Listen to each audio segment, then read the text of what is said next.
Hey everyone, welcome back to the channel. Today we're diving into the world of Naruto to talk about 10 characters that most fans totally forgot about. Some had big moments, others just vanished, but they all deserve a second look. Don't forget to drop a like, leave a comment with your favorite underrated ninja, and subscribe for more awesome content. Ibisu. This elite shinobi was introduced as Konohamaru's personal tutor and symbolized how much of Konoha looked down on Naruto in the early days. He believed Naruto was nothing more than the host of the Nine Tails and didn't deserve serious training. However, during the preparation for the Chunin exams, Ibisu began to recognize Naruto's potential. His attempts to teach him chakra control marked the start of a possible redemption and a more complex role in the story. That moment of growth didn't last. As soon as Jiraiya showed up and took Naruto under his wing, Ibisu was completely pushed aside. From that point forward, he barely appeared and was never given meaningful development again. Despite being a highly capable jonin and loyal to Konoha, he became another forgotten character lost in the shuffle. Mizuki. Before any of the iconic villains made their appearance, the very first antagonist Naruto ever faced was a rogue ninja from the Hidden Leaf named Mizuki. While many fans remember Zabuza or even Orochimaru as the earliest threats, Mizuki actually kicked things off in the very first episode.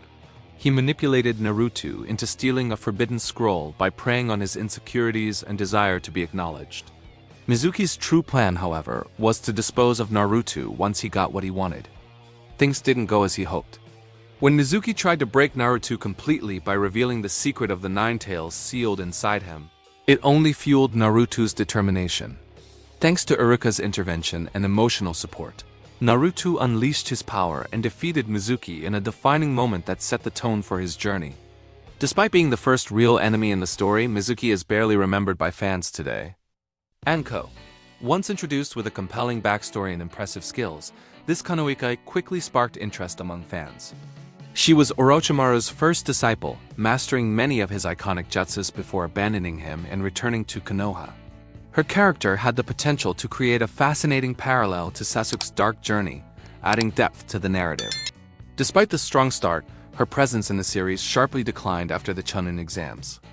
Enko's disappearance from the main story felt abrupt, almost as if the author forgot about her existence.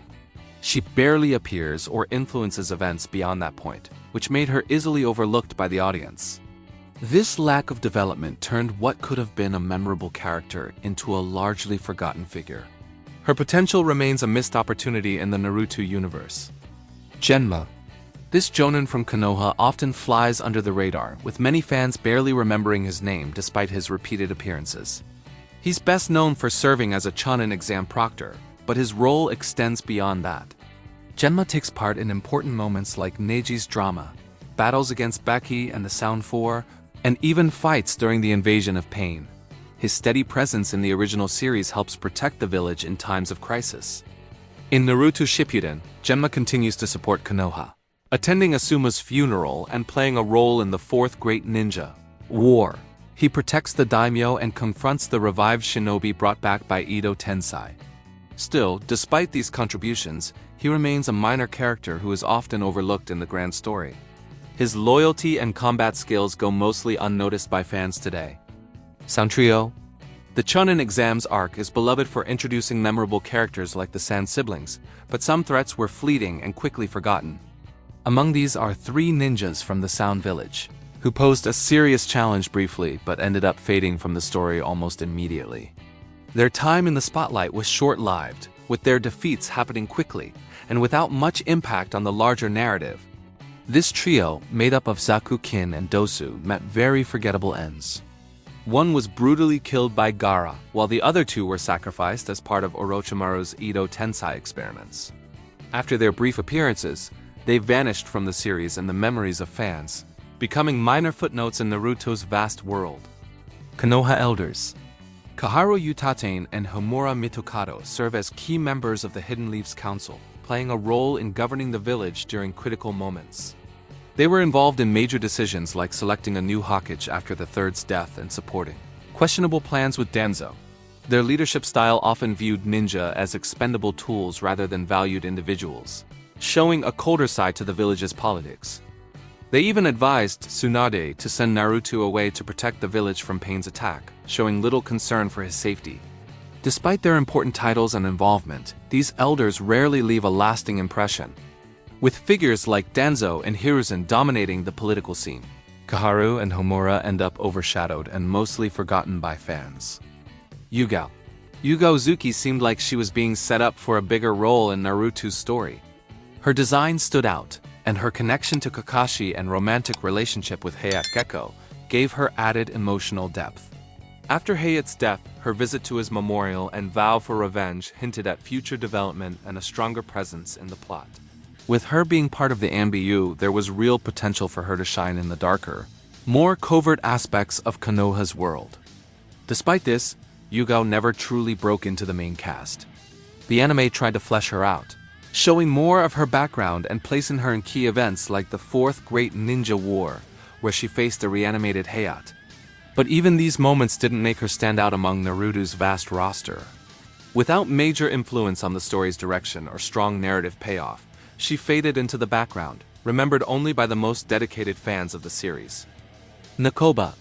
This mysterious elderly woman, often forgotten by fans, actually appears in the original manga and holds a small yet interesting place in the Naruto universe.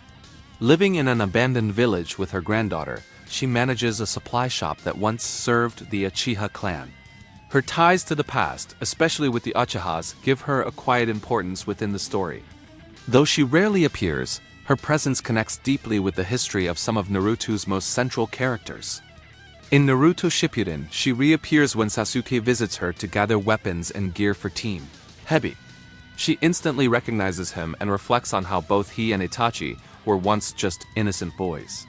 The fact that they're now locked in a deadly feud clearly unsettles her. Despite these meaningful connections, Nokaba quickly fades into the background again, making her one of the many characters with potential who never received much attention from the fandom. Guren.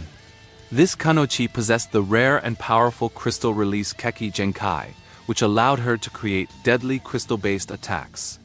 She led a group of rogue ninjas during a short but intense arc in Naruto Shippuden. Her story was filled with loyalty struggles and personal tragedy, showing a more emotional side of Orochimaru's followers. Despite her unique abilities and deep character moments, she quickly faded from the spotlight. Her arc was brief and didn't get much attention from the main story or fans. Even with her interesting powers and backstory, she didn't have the chance to fully develop or leave a lasting impact. As a result, she remains one of the most overlooked characters in the Naruto universe. Many fans barely remember her despite her potential for more depth and complexity. Known as the Seven Tails Ginchuriki, she hailed from Takigakure and wielded the powerful Seven Tails beast sealed within her. Despite this unique status, her character received very little focus in the series, leaving much of her background and abilities unexplored. Her role in the overall Tailed Beast story was minimal, with only brief appearances that didn't fully develop her potential. This lack of screen time made her an easily overlooked figure. Fu's story had the chance to expand the Ginchuriki narrative, but she remained in the shadows compared to others like Naruto or Killer Bee. Fans rarely remember her or know much about her, as the series didn't delve into her personality or struggles. As a result, she stands as one of the more forgotten characters in the vast Naruto universe. Thanks for watching this trip down memory lane with some forgotten Naruto characters. If you enjoyed it, please like, comment your favorites, and subscribe for more content. Your support means a lot. See you in the next video.